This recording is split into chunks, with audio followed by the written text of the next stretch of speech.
The Great Plains once stretched, wide and endless, a sea of grass, beneath a sky that seemed to go on forever.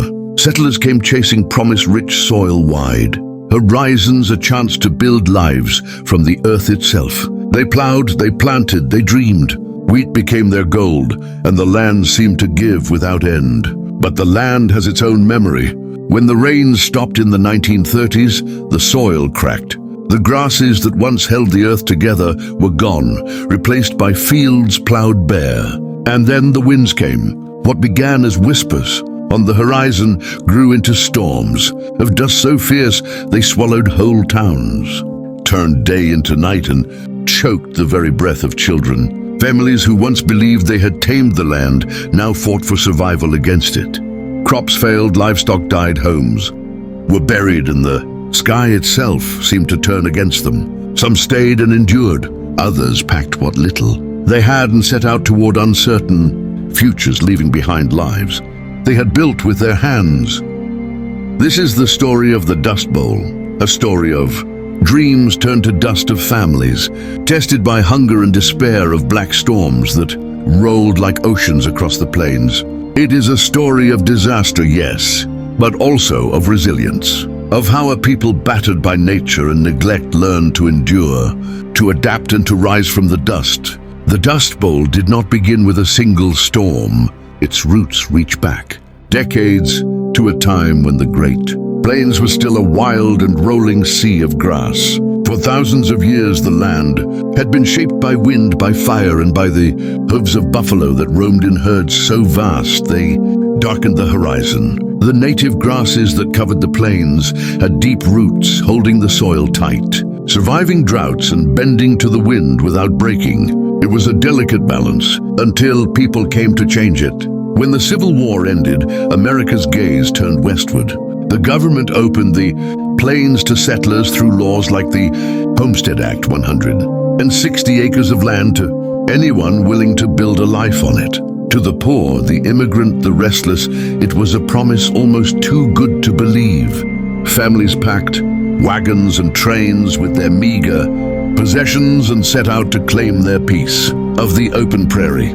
They built sod houses, crude shelters, cut from the very earth they hoped to farm. At first life was harsh. Winters were brutal, summers scorching, and rain came sparingly. But the soil was fertile. With each passing year, more families came carving the grassland into farms. And with them came a belief that shaped a generation. Rain follows the plow. They believed that by working the land, by plowing and planting, they could summon rain itself. The very act of farming, they thought, would transform the plains into gardens. And for a time it seemed they were right. By the early 1900s, towns dotted the horizon, schools and churches rose on the prairies, and wheat became king. When World War I erupted, demand for wheat exploded. Prices soared. Farmers plowed deeper, planted more, and tore apart millions of acres of prairie grass. The plains turned golden with grain, and farmers dreamed of endless prosperity. But prosperity has a cost. The native grasses, with roots stretching yards beneath, the earth had anchored the soil for centuries. In their place now stood shallow-rooted crops that could not hold the earth in drought. And the drought, though few believed it was coming. When the war ended, wheat prices collapsed. The 1920s brought hardship. To stay afloat, farmers planted, even more, chasing profit in a market that gave them less and less. Steel plows and tractors made it possible to work land faster and deeper than ever before. By the end of the decade, millions of acres of fragile soil lay exposed. The Great Depression struck like a hammer. Banks failed. Families lost savings. Farmers already drowning in debt clung to their land with desperation. With prices falling, the only hope seemed to be planting more, plowing more, pushing the land further still. All the while, the plains grew brittle. The soil, stripped of its grass, began to dry. Winds tugged at it, lifting grains into the air. By 1930, the rains failed. The drought had begun. Farmers watched their crops wither in the fields, the green fading to yellow, then to brown. Cattle grew thin, wells shrank. A single bad season, they thought nothing more. But the rains did not return. By 1931, the soil was bare and broken. When the wind came, it found nothing to hold it back. Clouds of dust rose from the fields, small at first but growing. It drifted across fences, into houses, into lungs. Families sealed windows with rags, pressed damp cloths against their faces and prayed for the skies to break. But the skies stayed empty, and the storms grew darker. The Great Plains had been transformed in just a few short decades from a resilient sea of grass to a vulnerable expanse of farmland. Human ambition, government policy, and blind faith in prosperity had stripped the land of its protection. All it needed now was drought and wind, and the Dust Bowl would be born. The roots of the storm were not in the sky, but in the soil itself. And when the winds came, they found a land ready to rise up, not with rain and life, but with dust and ruin. At first, it was only silence. The rain, which had always come, eventually did not. The clouds passed over without breaking the sky, stretched wide and empty. The soil, stripped of its grasses, began to harden and crack. Crops shriveled in the fields. Wells drew less and less water. Families told themselves it was only a bad season. But this was no ordinary drought. This was the beginning of something far greater. By 1931, the Great Plains had become a place of worry. Farmers rose early to walk their fields, kicking at the dry dirt with their boots, searching for any sign of life. Wheat, once waist-high and golden, stood in short, withered stalks. Cattle bellowed from hunger, their ribs showing through dull coats. Children went to bed with bellies, half-empty, their mothers whispering promises that tomorrow the rains might come. But tomorrow never brought rain. The heat lingered. The sky stayed pale. The land cracked deeper. Some farmers tried to keep going, plowing harder, planting again, hoping to catch even the faintest drizzle. Others watched helplessly as their savings drained away with each failed harvest. And then the wind came. At first, it was only a nuisance carrying light dust across the ground. But the bare earth was waiting. With no grass to hold it, the topsoil lifted easily, dancing in the air, swirling into clouds. The first dust storm seemed almost unreal. Farmers stood at their fences, squinting into the horizon as a faint haze rose, blotting out the distance. The haze grew thicker, darker, until it rolled across the plains like a wall. The sun dimmed. The air filled with grit. Dust seeped into every crack, every nail hole, every open door. Inside the homes, families stuffed rags into windows, hammered boards over gaps, pressed wet cloths against their children's mouths. Yet still the dust came. It settled in hair on dishes, across bedsheets. At night, mothers wiped the faces of sleeping children, only to find them covered again by morning. The storms carried more than dirt. They carried fear that the land itself was turning against its people. By 1932, dust pneumonia began to spread. Fine particles filled lungs, clogging airways, turning coughs into wheezes, wheezes into fevers. Children and the elderly were hit hardest. Doctors themselves, helpless against the choking air, told families to stay indoors, to wear masks of cloth soaked in water or kerosene. Few could afford masks. Most relied on wet rags tied over their mouths, praying it would be enough. The storms grew stronger. They came without warning, sweeping down from the north, rising from the south, devouring entire towns in hours. Trains were buried on their tracks. Cars stalled as their engines clogged with dust. Farmers led cattle to water, only to find the ponds filled with mud. Life became a battle against the unseen. Every task, cooking, cleaning, breathing, was a struggle. Women scrubbed the same dishes, over and over, only to find a fresh layer of dirt, settling as soon as they turned away. Men shoveled drifts of dust from porches as though it were snow, piling it into dunes that grew taller with every storm. Yet people endured. Families held Sunday gatherings, singing hymns through the haze. Neighbors shared food when they could traded milk for flour, eggs for beans. They clung to hope, believing that one good rain could wash it all away. But the skies remained empty. By the end of 1933, more than 75% of the country was in drought. The Great Plains, once called the breadbasket of America, had become a wasteland. Crops had failed for the third year in a row. Farms went under. Banks foreclosed on mortgages. Families watched as the land they had poured their sweat into was taken from them acre by acre. dream by dream. Some packed their wagons and left heading west with no guarantee of what lay ahead. Others stayed determined to outlast the storm, even as the winds grew darker. And darker they would grow. For the Dust Bowl was no longer just a drought.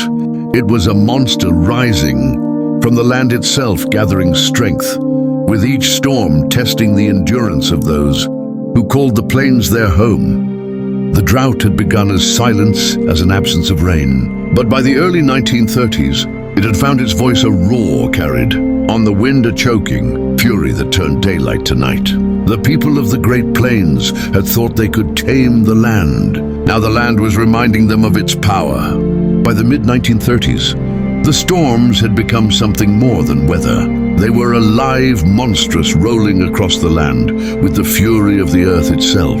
People began to give them names: black blizzards, dusters, storms that turned noon into midnight, storms that carried the soil of Kansas all the way to the East Coast. They were not simply storms, they were omens. The first black blizzards shocked the senses. Imagine standing on your porch, the morning brightened, clear the sky stretching wide and blue, and then on the horizon a shadow begins to form. It grows taller, darker, until it is a wall of black stretching from earth to sky.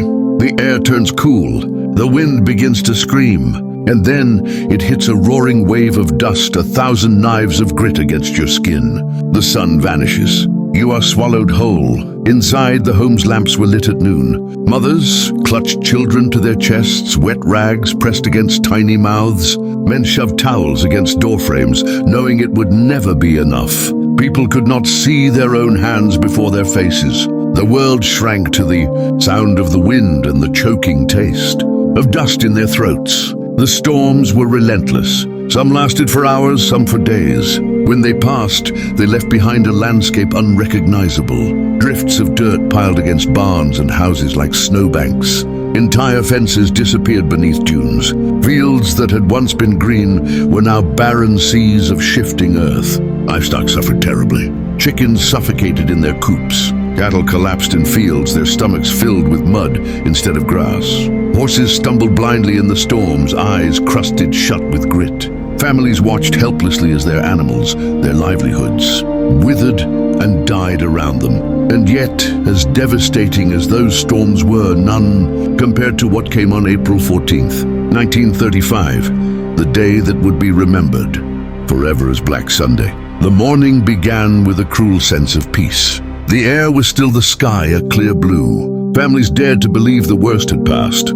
Children played in the yard. Men repaired wagons and fences. Women hung laundry, grateful for a calm breeze. For a brief moment, life on the plains felt almost normal. But in the afternoon, a shadow appeared on the horizon. It was faint at first, a smudge of darkness against the western sky.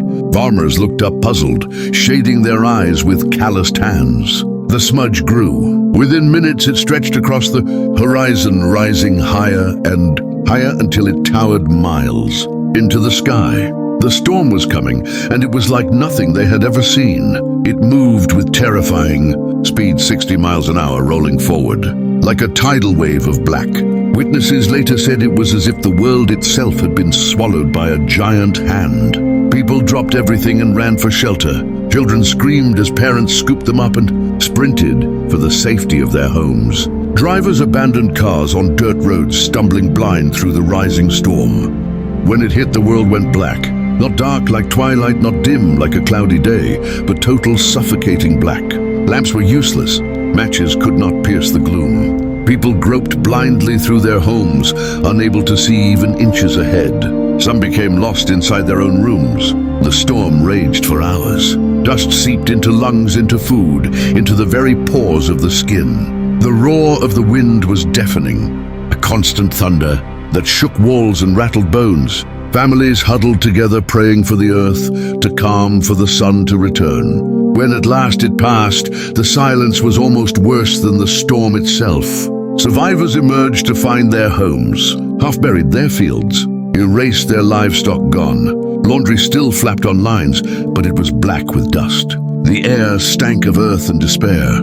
That day across the plains, tens of thousands realized that life as they had known it was over. Some would never recover. Others would pack what little they had and join the growing migration west. For many, Black Sunday was the breaking point, the moment when hope itself seemed to vanish into the storm. But for those who endured, it was also a moment of defiance. The land had shown its fury, but still people held on. They shoveled dust from their doorsteps. They gathered what food they could. They buried their dead, mourned their losses, and prepared somehow to keep going. Black Sunday was not the end of the Dust Bowl. The storms would come again and again and again, but it was the day that etched itself into memory, the day when night fell at noon, the day when millions realized that this was no passing hardship. This was a war for survival, against the land, against the sky, against the very air they breathed. After Black Sunday, the plains no longer felt like home. For many families, the storms had taken everything: the crops, the animals, even the air they breathed. What remained was only dust, despair, and the haunting question: how much longer could they endure? For thousands, the answer was simple: they could not. And so began one of the greatest migrations in American history. Families gathered what little remained of their lives. Bed springs were lashed to the roofs of rusted cars. Mattresses, pots, pans, and crates of chickens were tied down with rope. Furniture was left behind.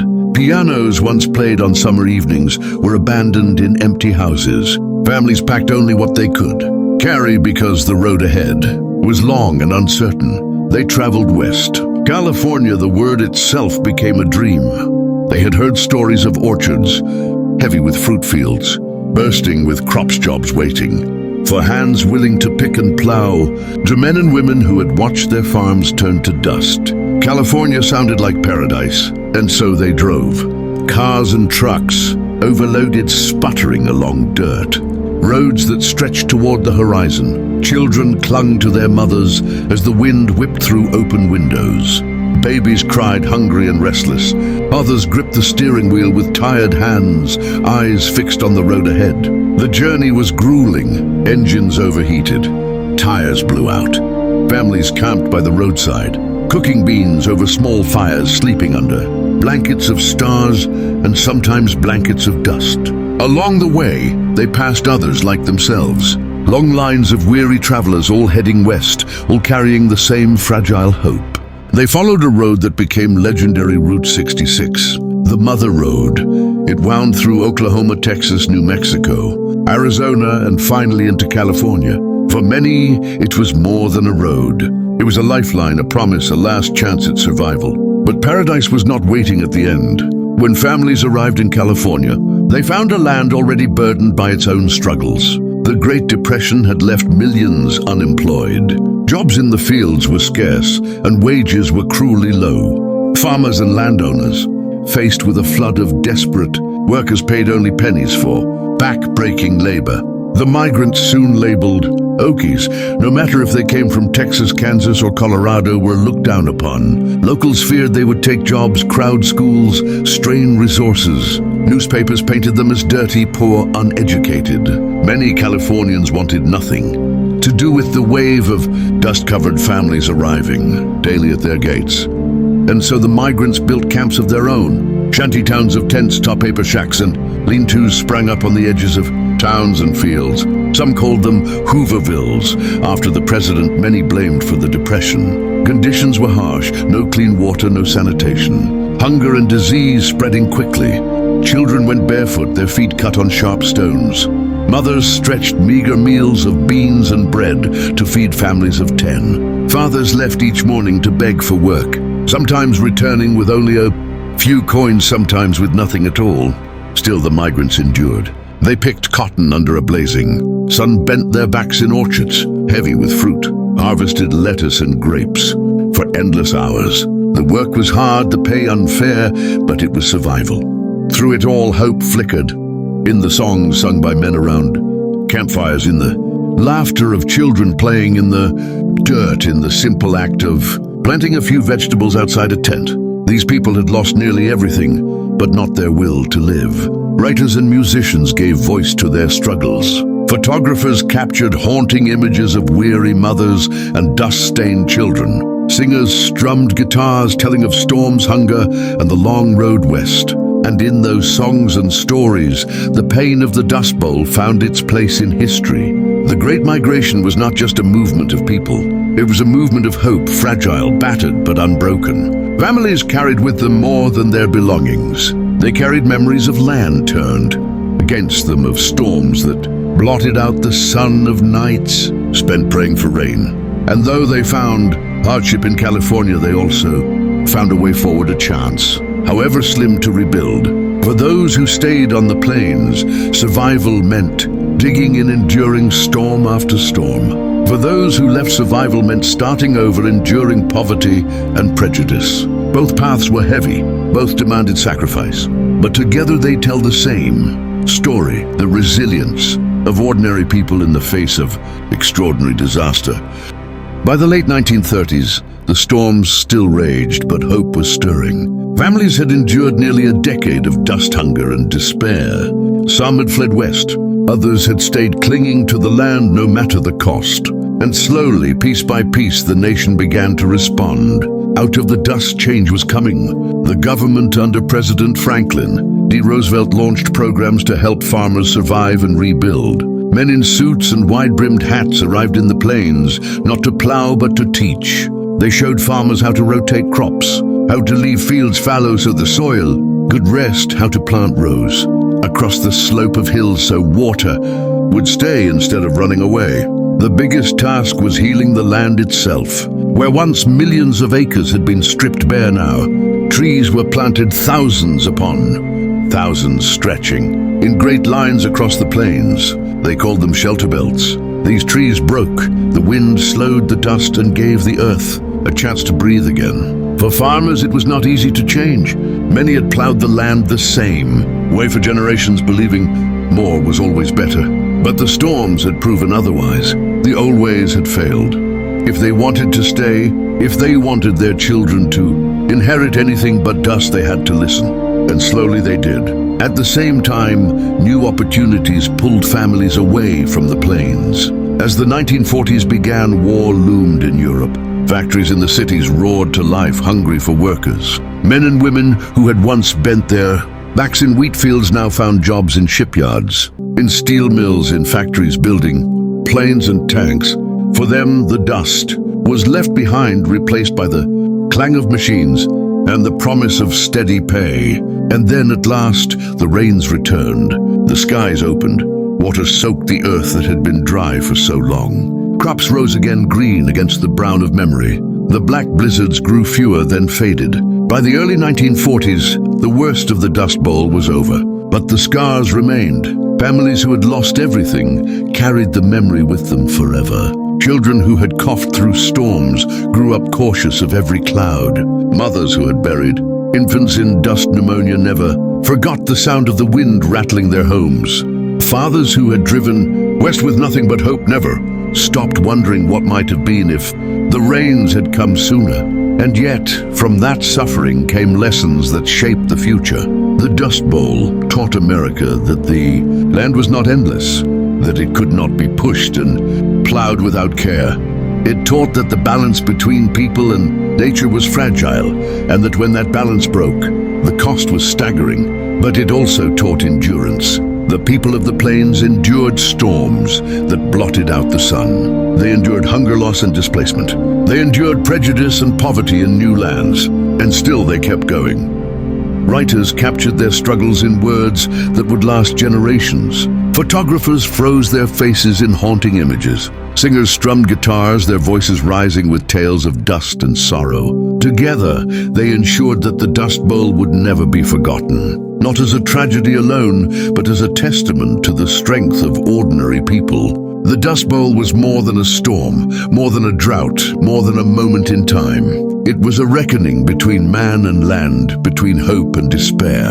And though it left behind ruin, it also left behind resilience. The land healed, the people endured, and from the dust a new understanding grew that survival is not found in endless taking, but in balance, in respect, in learning from the past.